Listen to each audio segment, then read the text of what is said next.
Soya chunks biryani ಹೆಂಗೆ ಮಾಡೋದಂತ ಹೇಳ್ತೀನಿ. ಇಂಗ್ರೀಡಿಯೆಂಟ್ಸು: ಸೋಯಾ ಚಂಕ್ಸ್ ತೊಗೊಳ್ಳಿ 1 ಬೌಲ್ ಆಗೋಷ್ಟು.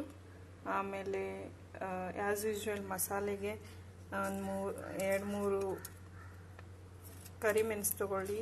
ಆಮೇಲೆ ದಾಲ್ಚಿನ್ನಿ ತೊಗೊಳ್ಳಿ, 2-3 ಲವಂಗ ತೊಗೊಳ್ಳಿ, 1 ಪಲಾವ್ ಎಲೆ ತೊಗೊಂಡಿದ್ದೀನಿ, 1 ಸ್ಪೂನ್ ಟರ್ಮರಿಕ್ ಪೌಡ್ರು, 1 ಸ್ಪೂನು ಹಾಕಬೇಕಾದ್ರೆ 1 ಸ್ಪೂನು ಗರಂ ಮಸಾಲ.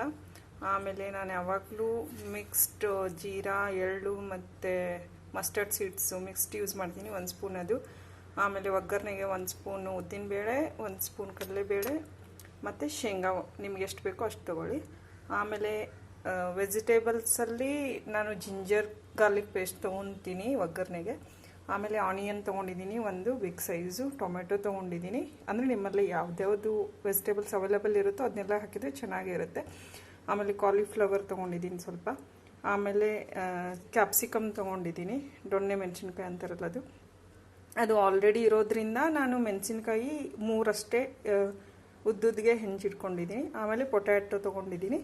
ಆಮೇಲೆ ರುಚಿಗೆ ತಕ್ಕಷ್ಟು ಉಪ್ಪು. ಆಮೇಲೆ ಆಲ್ರೆಡಿ ನಾನು 2 ಬೌಲ್ಸ್ ಅಷ್ಟು ರೈಸನ್ನು ತೊಳೆದ್ಬಿಟ್ಟು ನೀಟಾಗಿ ಅದಕ್ಕೆ ಕನ್ಸಿಸ್ಟೆಂಟಿ ಅಂದರೆ ವೆಜಿಟೇಬಲ್ಸ್ ಹಾಕೋದ್ರಿಂದ 2ಗೆ ಯೂಶ್ವಲಿ 4 ಬೌಲ್ಸ್ ಹಾಕಬೇಕಿತ್ತು ವಾಟರು, ಬಟ್ ವೆಜಿಟೇಬಲ್ಸ್ ಜಾಸ್ತಿ ಇರೋದ್ರಿಂದ ನಾನು 5 ಬೌಲ್ಸ್ ಅಷ್ಟು ನೀರು ಹಾಕಿ ಸೋಕಿಂಗ್ ಇಟ್ಟಿದ್ದೀನಿ. ಸೋಕ್ಡ್ ರೈಸ್ ತೊಗೋಬೇಕು, ನಿಮ್ಗೆ ಎಷ್ಟು ರಿಕ್ವೈರ್ಡ್ ಇದೆಯೋ ಅಷ್ಟು. ಸ್ಟವ್ ಆನ್ ಮಾಡಿಕೊಂಡು ಕುಕ್ಕರ್ ಇಟ್ಕೊಳ್ಳಿ. 2-3 ಸ್ಪೂನ್ ಆಗೋಷ್ಟು ಆಯಿಲ್ ಹಾಕ್ಕೊಳ್ಳಿ.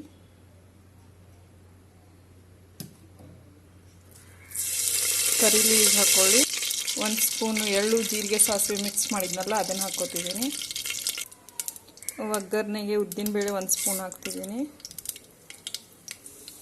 ಕಡಲೆಬೇಳೆ 1-2 ಸ್ಪೂನು. 1 ಎಲೆ ಪಲಾವ್ ಎಲೆ. ಆಮೇಲೆ ಆವಾಗಲೇ ತೆಗೆದಿಟ್ಕೊಂಡಿರುವಂಥ ದಾಲ್ಚಿನ್ನಿ, ಕರಿಮೆಣಸು, ಲವಂಗ ಸ್ವಲ್ಪನೇ ಹಾಕ್ಕೊಳ್ಳಿ.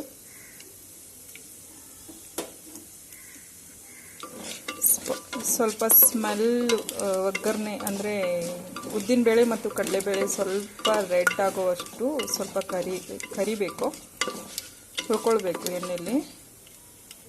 ಇದಕ್ಕೆ ನಾನು ಮನೇಲೇ ಮಾಡ್ಕೊಂಡಿರುವಂತಹ ಶುಂಠಿ ಬೆಳ್ಳುಳ್ಳಿ ಪೇಸ್ಟ್ ಹಾಕ್ಕೋತಿದ್ದೀನಿ. ಈರುಳ್ಳಿ ಹಂಚಿಟ್ಕೊಂಡಿದ್ದಲ್ಲ ಅದನ್ನು ಹಾಕ್ಕೋತಿದ್ದೀನಿ. ಈರುಳ್ಳಿನ ಸ್ವಲ್ಪ ಕೆಂಪಗಾಗೋ ಥರ ಫ್ರೈ ಮಾಡ್ಕೊಳ್ಳಿ. ನಾನು ಶೇಂಗಾ ತೆಗೆದಿಟ್ಕೊಂಡಿದ್ನಲ್ಲ ಅದನ್ನು ಆ್ಯಡ್ ಮಾಡ್ತಿದ್ದೀನಿ. 1 spoon turmeric ಹಾಕೋತಿದ್ದೀನಿ. 1 spoon garam masala. ಸ್ವಲ್ಪ ಮಿಕ್ಸ್ ಮಾಡ್ಕೊಳ್ಳಿ ಈರುಳ್ಳಿ ಜೊತೆಗೆ, ಅದು ಫ್ರೈ ಆಗಲಿ. ಹೆಂಚಿಟ್ಕೊಂಡಿರುವಂಥ ಟೊಮೆಟೊ ಹಾಕ್ಕೊಳ್ಳಿ. ಹೆಂಚಿಟ್ಕೊಂಡಿರುವಂಥ ಪೊಟ್ಯಾಟೊ ಹಾಕ್ಕೊಳ್ಳಿ. ಹೆಂಚಿಟ್ಕೊಂಡಿರುವಂಥ ಕ್ಯಾಪ್ಸಿಕಮ್, ಹೆಚ್ಚಿಟ್ಕೊಂಡಿರುವಂಥ ಕಾಲಿಫ್ಲವರ್ ಮತ್ತು ಹೆಚ್ಚಿಟ್ಕೊಂಡಿರುವಂಥ ಮೆಣಸಿನ್ಕಾಯಿ. ವೆಜಿಟೇಬಲ್ಸ್ ಎಲ್ಲ ಹಾಕಿದ ಮೇಲೆ ಸ್ವಲ್ಪ ಫ್ರೈ ಆಗೋಕ್ಕೆ ಬಿಡಿ.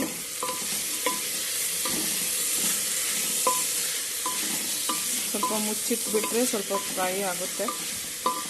ವೆಜಿಟೇಬಲ್ಸ್ ಹಾಕಿದ ಮೇಲೆ ಸಾಲ್ಟ್ ಹಾಕಿದರೆ ಸ್ವಲ್ಪ ಬೇಗ ಫ್ರೈ ಆಗುತ್ತೆ. 1 ಸ್ಪೂನ್ ಸಾಲ್ಟ್ ಹಾಕ್ತಿದ್ದೀನಿ. ಸ್ವಲ್ಪ ಮುಚ್ಚಳ ಮುಚ್ಚಿ ಫ್ರೈ ಆಗೋಕ್ಕೆ ಬಿಡಿ. 1-2 ಮಿನಿಟ್ಸ್ ಆದಮೇಲೆ ಮುಚ್ಚಳ ತೆಗೆದು ಚೆನ್ನಾಗಿ ಫ್ರೈ ಆಗಿದ್ದರೆ ಆಯಿಲ್ ಬಿಟ್ಕೊಂಡಿರುತ್ತೆ, ಅದನ್ನು ನೋಡಿ. ಈ ಥರ ಆಯಿಲಿ ಬಿಟ್ಕೊಂಡಿರುತ್ತೆ, ಸೊ ಫ್ರೈ ಆಗಿರುತ್ತೆ. ಇವಾಗ ನೀವು ಇದಕ್ಕೆ ಸೋಯಾ ಚಂಕ್ಸ್ ಆ್ಯಡ್ ಮಾಡಬೇಕು. ನಾನು ಆವಾಗಲೇ ತೆಗೆದಿಟ್ಕೊಂಡಿರುವಂತಹ 1 ಬೌಲ್ ಆಫ್ ಸೋಯಾ ಚಂಕ್ಸನ್ನು ಆ್ಯಡ್ ಮಾಡ್ತಿದ್ದೀನಿ. ಸೋಯಾ ಚಂಕ್ಸನ್ನು ಆ್ಯಡ್ ಮಾಡಿದ್ದೀನಿ. ಸೋಯಾ ಚಂಕ್ಸ್ ಆ್ಯಡ್ ಆದಮೇಲೆ ಸ್ವಲ್ಪ ಚೆನ್ನಾಗಿ ಮಿಕ್ಸ್ ಮಾಡ್ಕೊಳ್ಳಿ.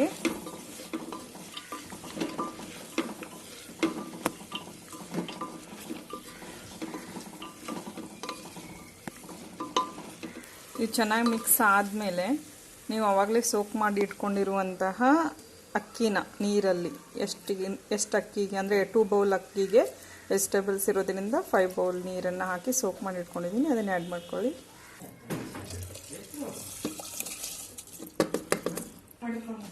ಇವಾಗ ಎಲ್ಲನೂ ಮಿಕ್ಸ್ ಮಾಡ್ಕೊಳ್ಳಿ. ಇವಾಗ ನೀವು ಟೇಸ್ಟ್ ನೋಡ್ಬೋದು, ಸ್ವಲ್ಪ ಖಾರ, ಉಪ್ಪ ಟೇಸ್ಟ್ ನೋಡಿಬಿಟ್ಟು ನಿಮಗೆ ಸ್ಪೈಸಿ ಬೇಕಾದರೆ ಒಂದು ಸ್ವಲ್ಪ ಚಿಲ್ಲಿ ಪೌಡ್ರು ಮತ್ತು ಸಾಲ್ಟ್ ಕಡಿಮೆ ಆಗಿದ್ದರೆ ಸಾಲ್ಟ್ ಆ್ಯಡ್ ಮಾಡ್ಕೋಬೇಕು. ಕೊನೆಗೆ ಇನ್ನೊಂದು ಸ್ಪೂನ್ ಗರಂ ಮಸಾಲ ಆ್ಯಡ್ ಮಾಡಿ,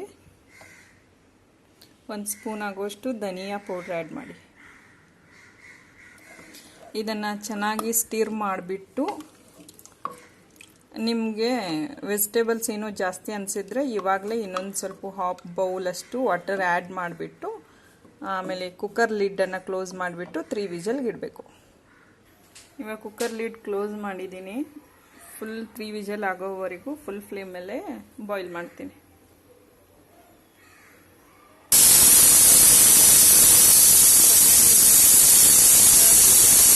ಫಿಫ್ಟೀನ್ 20 ಮಿನಿಟ್ಸ್ ಒಳಗಡೆ 3 ವಿಜಲ್ ಆಯ್ತಲ್ಲ. ಸೊ ಇವಾಗ ನಾನು ಸ್ಟವ್ ಆಫ್ ಮಾಡ್ತೀನಿ. ಮತ್ತು ಇದನ್ನು ಒಂದು 5 ಮಿನಿಟ್ಸ್ವರೆಗೂ ಹಾಗೆ ಇಡಿ. ಪ್ರೆಷರ್ ರಿಲೀಸ್ ಆಗಲಿ, ಓಪನ್ ಮಾಡೋಕ್ಕೆ ಹೋಗಬೇಡಿ. ಆಮೇಲೆ ಓಪನ್ ಮಾಡಿ ಬಿರಿಯಾನಿ ಚೆಕ್ ಮಾಡಿ. ಆಫ್ಟರ್ 5 ಮಿನಿಟ್ಸ್ ಚೆಕ್ ಮಾಡಿ, ಈ ಥರ ಏನು ಸೌಂಡ್ ಇಲ್ಲ ಅಂದರೆ ಪ್ರೆಷರ್ ಫುಲ್ಲಿ ರಿಲೀಸ್ ಆಗಿರುತ್ತೆ. ಇವಾಗ ನೀವು ಕುಕ್ಕರ್ ಲಿಡ್ಡನ್ನು ಓಪನ್ ಮಾಡ್ಬೋದು. ಇವಾಗ soya chunks fully mixed vegetable biryani ready.